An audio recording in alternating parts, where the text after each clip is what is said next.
1942. The British Secret Weapon.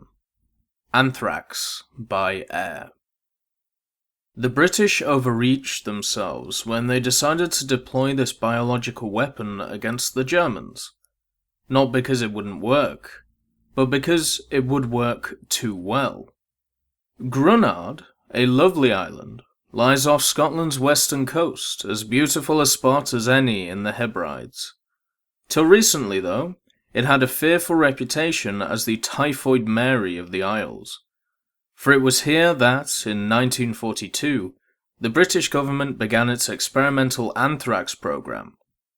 Oxford University's professor R.L. Vollum produced a particularly nasty strain of anthrax named Vollum 14578 in his honour.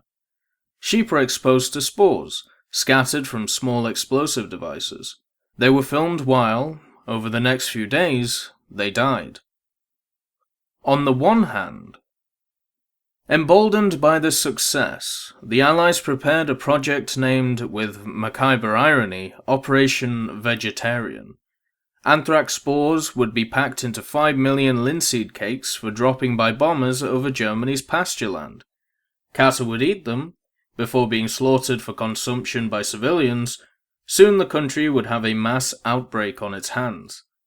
The symptoms would start with mouth and throat ulcers. Vomiting and fever would quickly follow before pains were felt in the abdomen as the bacillus ate away at the tissue of the digestive tract. The patient's diarrhea and vomiting would be bloody now. Within 4 or 5 days, the patient would be dead.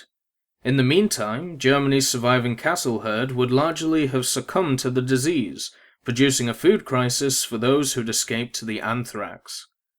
Dead to the nth degree. A secret Allied laboratory was meanwhile mass-producing anthrax for another operation.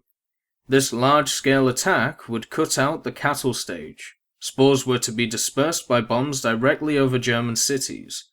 The technicians at Gros-Isle, in the St. Lawrence, just outside Quebec City, Canada, believed they could make 300 pounds, or 135 kilograms, of spores a week, enough to arm 1,500 bombs.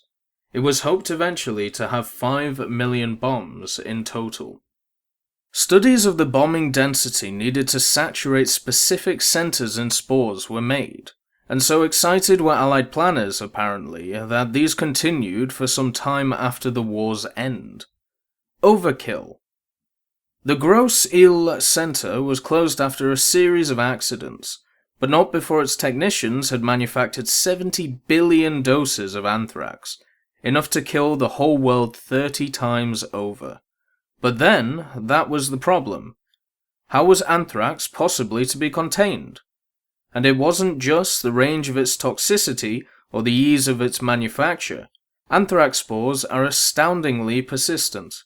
Grunard wasn't safe for humans until the present century, decades after the experiments, and then only after a prolonged and systematic decontamination program. A table prepared at Porton Down in 1944 compares the performance of the anthrax, N, with a more conventional poison gas, Cg, or phosgene.